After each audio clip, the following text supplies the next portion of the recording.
Own channel RJ मधुरा। बहुत बहुत स्वागत है दिल से आपका आपके खुद के चैनल पे। कोई पर्सन है जो चाहता है आपकी इज्जत की धज्जियां उड़ जाए और वो इस मुहिम में लगा भी हुआ है, लगी भी हुई है। लेकिन देखिए किस्मत का फैसला, ये करने की बजाय उसकी खुद की इज्जत मिट्टी में मिलती जा रही है। आइए देखते हैं ऐसा क्यों हो रहा है कि जो आपको रुस्वा करना चाहता है वो खुद रुस्वा हो रहा है, खुद बदनाम हो रहा है। इसकी क्या वजह है? The person who is trying to malign your name is facing the wrath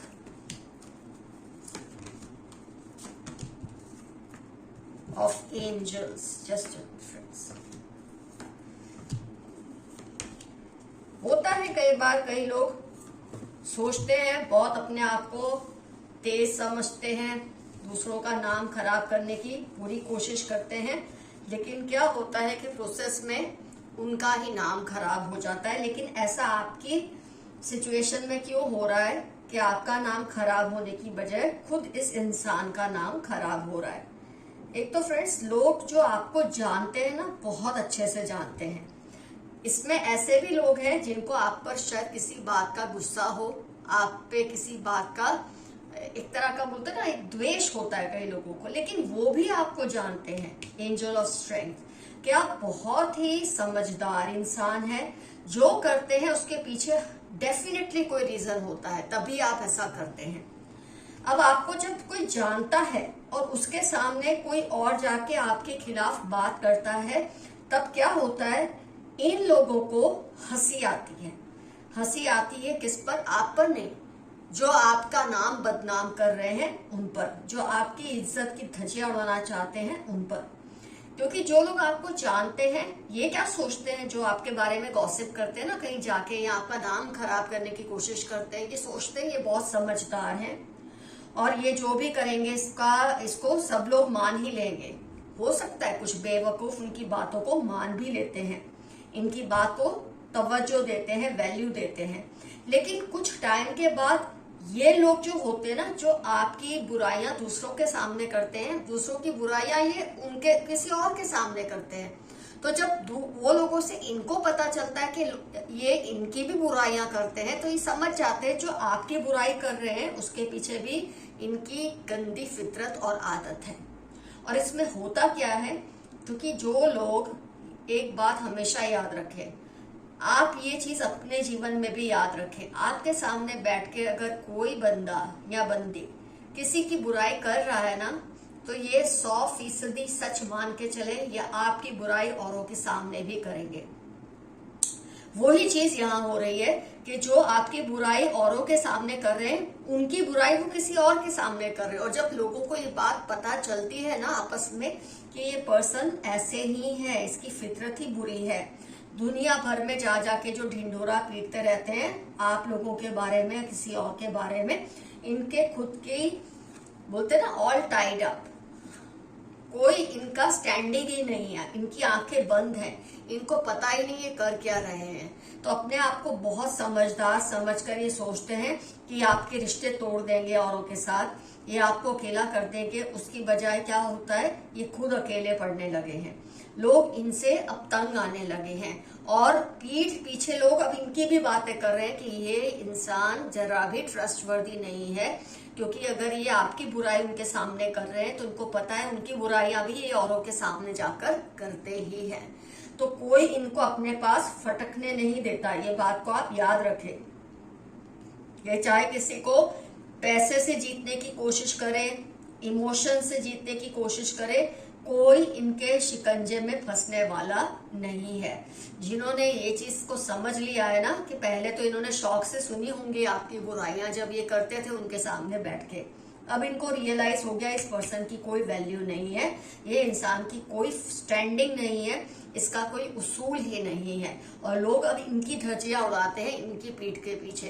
तो जब ये आके बैठ के दूसरों की बुराइयां करते हैं या आपकी बुराइयां करते हैं, तो लोग सिर्फ मजे लेते हैं, क्योंकि हंसी इनको इनके ऊपर आती है, आप पर नहीं आती। आपको जानने वाले पता है, जानते हैं कि आप बहुत ही ग्राउंडेड पर्सन है, बहुत ही स्ट्रांग पर्सन है। तो फ्रेंड, इस स्टेज में मैं आपको कहूंगी आप रीडिंग को क्लेम कीजिए। आई क्लेम दिस रीडिंग या आई क्लेम दिस एनर्जी या यस लिखना शुरू कर दीजिए, क्योंकि यहीं से लिए लोगों की जो हिम्मत है ना, जो आपकी बुराइयां करते हैं, आपकी इज्जत की धज्जियां उड़ाना चाहते हैं, इनकी खुद की इज्जत यहां से उतरना शुरू हो जाएगी। जो लोग इनकी बातें सुनते हैं उनको बेवकूफ मत मानिए। हो सकता है मजे लेने के लिए वो सुनते हैं, लेकिन उनको पता है कि ये लोग किसी लायक नहीं है। तो जो आपकी इज्जत की धज्जियां उड़ाना चाहते थे, अब उन्हीं की बारी है। लोग उनकी पीठ पीछे उनकी धज्जियां उड़ा रहे हैं और आपकी वैल्यू लोग करते हैं, क्योंकि वो जानते हैं आप बहुत ही समझदार इंसान है, उसूल पसंद इंसान है। एक बात तो तय है, अगर किसी को किसी की पीठ पीछे बुराई करनी पड़े, इसका मतलब वो झूठ ही कह रहे हैं। क्योंकि अगर वो सच्चे होते तो आपके मुंह पर आके ही बात बोलते, लोगों को जा जाके कन्विंस नहीं करते। उनको अगर लोगों को इकट्ठा करना पड़ता है आपके बारे में जस्टिस पाने के लिए, अगर उनको लगता है कि आपने उनके साथ कुछ गलत किया है, तो ये बहुत ही बेवकूफाना हरकत है उनकी जो ये कर रहे हैं। तो आप इस बात से बिल्कुल निश्चिंत हो जाए। अगर आपको पता भी है ना, ये क्लेम कीजिए और जरूर कमेंट में लिखिए पर्सन कौन है आपको, जिसके बारे में पता है कि पीठ पीछे ही आपके बारे में गलत गलत बातें करते हैं। उसका नाम जरूर, नाम नहीं तो उनका जो रिश्ता है आपसे, दोस्त है, मदर इन लॉ है, फादर इन लॉ, जो भी है, सिबलिंग है, पेरेंट है, जो भी है, आप कमेंट में जरूर मेंशन कीजिए। नाम नहीं मेंशन करना चाहते तो रिश्ता मेंशन कर दीजिए। और आपको क्या लगता है किस तरह की ये बुराइयां आपके बारे में करते हैं, वो भी डेफिनेटली मेंशन कीजिए और रीडिंग को क्लेम कीजिए। आई क्लेम दिस एनर्जी या आई क्लेम दिस रीडिंग। आइए देखते हैं यूनिवर्स की तरफ से आपके लिए क्या क्या मैसेजेस इंपॉर्टेंट आए हैं, और जो आज की रीडिंग है उस पर कुछ रोशनी भी डालेंगे ये मैसेज। अपने आसपास पॉजिटिव लोगों को रखें, बाकियों से थोड़ा डिस्टेंस बनाकर रखें। बहुत अच्छा आपके लिए मैसेज आया है कि अपने आसपास पॉजिटिव लोगों को रखिए, जो आपको पता है कि आपको जो भी बोलेंगे मुंह पे बोलेंगे, पीछे से जाके आपके बारे में उल्टी सुल्टी बातें नहीं करेंगे। और जो बाकी लोग हैं जिनके पैरों के नीचे कोई जमीन नहीं है, उन लोगों से हमेशा दूर ही रहिए। ये मैसेज आपके लिए आया है। अपनी लाइफ की प्रायोरिटीज को सही से सेट करें। 12 अक्टूबर 40 आपकी लाइफ के इंपॉर्टेंट टर्म्स हो सकते हैं। हो सकता है आप जो चीजें इंपॉर्टेंट नहीं है उसको पहले करते, और जो चीजें इंपॉर्टेंट है शायद उसको कभी बाद में करते हैं, क्योंकि इससे आप किसी और को अकोमोडेट करना चाहते हैं, किसी और के लिए सहूलियत पैदा करना चाहते हैं। तो आपके लिए मैसेज है कि आप अपनी सहूलियत भी देखें। अच्छी बात है आप दूसरों की देखते हैं, लेकिन अपनी सहूलियत भी देखें और अपनी प्रायोरिटीज को सही से सेट करें। जो जरूरी है पहले वो करें, गैर जरूरी काम आप बाद में भी कर सकते हैं। जो आपको डराना चाहते हैं आप उनको खुद से दूर रखें। कुछ लोग हैं जो आपको डरा कर रखना चाहते हैं, लेकिन आप डरने वालों में से तो बिल्कुल नहीं है, क्योंकि आपके ऊपर आपके एंसेस्टर्स की हमेशा ब्लेसिंग्स रहती है। किसी एंसेस्टर के तो आप बहुत ही खास बंदे या बंदी हैं, ये भी आप जानते हैं। तो इनका कोई भी जो ये प्लान है या षड्यंत्र, कॉन्स्पिरेसी आपको डराने की, ये सक्सेसफुल तो नहीं होगी, लेकिन फिर भी आप इनसे दूरी बनाए रखें तो आपके लिए अच्छा होगा। आपको कोई बढ़िया गिफ्ट मिलने वाली है बहुत जल्द। आपको कोई, मैं ये नहीं कहती बहुत बड़ी गिफ्ट होगी, छोटी सी भी, लेकिन जब गिफ्ट मिलती है किसी भी इंसान को अच्छा लगता है, और आपको बहुत जल्द कोई ऐसी गिफ्ट देने वाले हैं जो आपको बहुत अच्छी लगेगी, वो चाहे फिर मामूली सी भी चीज हो तो भी। A cunning couple around you, relative हो सकते हैं, नेबर हो सकते हैं, जो आपके बारे में गॉसिपिंग करते हैं, आपके यहाँ रिश्तेदार हैं या आपके पड़ोसी है, दोनों में से कोई एक हो सकते हैं। ऑफ कोर्स ये जनरल रीडिंग है तो हो सकता है कोई और भी हो, लेकिन यहाँ पर जो मैसेज आ रहा है वो है रिलेटिव या नेबर, और ये आपके बारे में लोगों को जा जाके गलत शब्द बातें करते हैं। लेकिन मैंने ऑलरेडी आपको बता दिया है इनकी कोई इज्जत करता ही नहीं है, बल्कि पीठ पीछे लोग इन पर ही हंसते हैं, क्योंकि इनकी आदत है लोगों की बुराइयां करना। You are a magnet for abundance, thank universe for it. आपके अंदर कुछ ऐसी पावर्स हैं जो आपको भी नहीं पता, कि आप बहुत सारे एबंडेंस को अपनी तरफ आकर्षित करते हैं। बहुत ज्यादा बोलते हैं ना, जैसे बढ़ोतरी होना, एक बरकत होना, इसको आप अट्रैक्ट करते हैं, और इसके लिए आप यूनिवर्स को, अपने एंसेस्टर्स को हमेशा थैंक कीजिए। जो हो रहा है उनकी वजह से हो रहा है। यूनिवर्स आपके लिए कुछ बड़ा प्लान कर रही है। कुदरत, ब्रह्मांड, यूनिवर्स, एंसेस्टर्स, फोर फादर्स, आपके पितृ आपके लिए कुछ बड़ा प्लान कर रहे हैं। वो आपको कोई खुशी देना चाहते हैं जिसके लिए आप बहुत टाइम से शायद तरस रहे हैं, तड़प रहे हैं। उनको हर वक्त याद कीजिए, उनको हर वक्त थैंक कीजिए। वो डेफिनेटली आपके लिए कुछ ना कुछ बड़ा करेंगे। सोशल मीडिया पर जो पोस्ट करो उसमें जरा केयरफुल रहिए। हो सकता है आप जोश की जोश में कुछ इतना ज्यादा पोस्ट कर देते हैं जिसका कोई डिसएडवांटेज ले सकता है। तो आपके लिए ये मैसेज है, सोशल मीडिया पर आप जो भी पोस्ट करते हैं ना, उसको प्लीज जरा सोच समझ कर पोस्ट कीजिए, कोई उसका डिसएडवांटेज ना ले। उनको उनकी हद में रखें वरना प्रॉब्लम होगी। कोई है जिसको आप उनकी हद नहीं दिखा रहे, आप बहुत लाइटली उनको ले रहे हैं कि वो जो करते हैं, जो कहते हैं, कोई बात नहीं, करने दो, किसे फर्क पड़ता है। लेकिन ऐसा नहीं है, आपको फर्क पड़ना चाहिए। अगर कोई अपनी हद को या लिमिट को क्रॉस कर रहा है, आपको उनको उनकी हैसियत दिखाना बहुत जरूरी है। ये आपके लिए इम्पोर्टेंट मैसेज आया है। इमोशनल होकर फैसला मत ले, जो डिसीजन ले पूरे होश हवास में ले।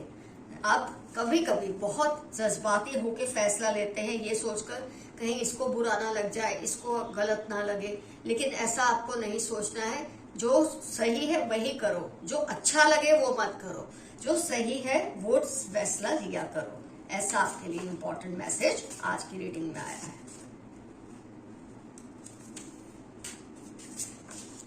कोई आपकी पावर या ताकत को स्टील करना चाहते हैं। कोई है जिसे आपकी ऑरा, आपकी एनर्जी, आपकी ब्यूटी, आपकी हेल्थ, आपकी बरकत, इस सब से जलन है और ये चाहते हैं कि ये चुरा ले। और ये कैसे चुराते हैं? आपको जब ये कमजोर करने में लग जाते हैं, आपकी ऑरा इनको मिलती रहती है। तो आप कमजोर मत पड़े। हमेशा मैं आपको बोलती हूँ, जितना भी हो सके फाइट बैक करें ऐसे लोगों के साथ, इससे आपकी ऑरा बची रहेगी। बहुत ही अच्छा और इम्पोर्टेंट मैसेज था आपके लिए। They are always around you, believe them, trust them. They से मतलब है आपके forefathers, ancestors, spirit guides, ये हमेशा आपके आसपास रहते हैं। ये एक पल भी नहीं सोचना है आपको कि ये आपकी परवाह नहीं करते। ये हमेशा आपकी केयर करते हैं और आपके लिए जो बन सकता है वो करने की कोशिश करते हैं। इनको थैंकफुल रहिए हमेशा ही। किसी की भी बात पर ट्रस्ट करने से पहले सेकेंड ओपिनियन जरूर लें। अगर आपको कोई बोलता है ना कि इसने आपके बारे में ऐसा कहा है, हो सकता है ये वही पर्सन हो जो आपकी एक्चुअली बुराइयां करता है दूसरों के सामने और आके आपको कहते हैं कि वो आपकी बुराई कर रहे थे। ऐसे लोगों पे ट्रस्ट मत करो। ये आपको झूठी इंफॉर्मेशन देते हैं। एक्चुअली यही है जो आपकी बुराइयां करते हैं, लेकिन नाम दूसरों का देते हैं। तो किसी के लिए द्वेष बांधने से पहले इस बात को उनके साथ क्लियर कीजिए कि ये पर्सन ने आपके बारे में ये बात बताई, क्या ये सच है या नहीं। ऐसा ही आपको करना है। अगर इनकी बातों पे विश्वास करेंगे तो कोई भी रिलेशन आपका ठीक नहीं रहेगा। You are in a bad relationship, try coming out. आप किसी ऐसे रिश्ते में फंसे हुए हैं जिसमें से आपका निकल जाना बहुत जरूरी है। फ्रेंड्स, कई बार ऐसा होता है, रिलेशनशिप इस तरह का होता है आप चाह के भी उसमें से निकल नहीं सकते। वो रिलेशन जब बायोलॉजिकल हो, ब्लड का हो, तो मुश्किल है उसमें से निकलना। लीगल रिलेशनशिप को तो आप फिर भी तोड़ लेते हैं। अब ऐसा कोई रिलेशन है तो इस पर्सन को उसकी हद में रखिए, ज्यादा उनसे बातचीत मत करिए, उनसे एक दूरी बना के रखिए। इससे भी आप फिट रहेंगे, मेंटली हेल्दी रहेंगे। आइए एक आध कार्ड और निकालते हैं। पास्ट में से निकल जाएं, आगे बढ़े। कुछ बातों को लेके आप अभी भी पास्ट में रहते हैं। तब मैंने ये कर दिया होता, अगर ऐसा हुआ होता, कुछ ना कुछ आप सोचते रहते हैं पास्ट के बारे में। कोई ऐसी चीज है जो आपको परेशान कर रही है। लेकिन जब आप देखो, पास्ट तो आप अब नहीं सुधार सकते, लेकिन आप अपना हाल और अपना फ्यूचर जरूर सुधार सकते हैं। उस पर फोकस कीजिए, सब ठीक हो जाएगा। कई बार प्रेजेंट और फ्यूचर को इम्प्रूव करते हैं तो पास्ट की जो गलतियां हैं उस पर भी पॉजिटिव असर पड़ ही जाता है। आपकी उपलब्धियों से इनको चिढ़ हो रही है। कोई है जिसको आपकी अचीवमेंट से, आपकी उपलब्धियों से बहुत जेलसी होती है और ये आपके बारे में अनाप शनाप बोलते हैं, लेकिन आपको उससे घबराने की जरूरत नहीं है। ऑलरेडी रीडिंग में आपने देखा है कि ये आपका कुछ नहीं बिगाड़ सकते, ऑलरेडी इनकी इज्जत की धज्जियां उड़ रही है। तो आप अफर्मेशन में लिखिए आई क्लेम दिस रीडिंग, तो आपने लिखा ही होगा what is happening for my good.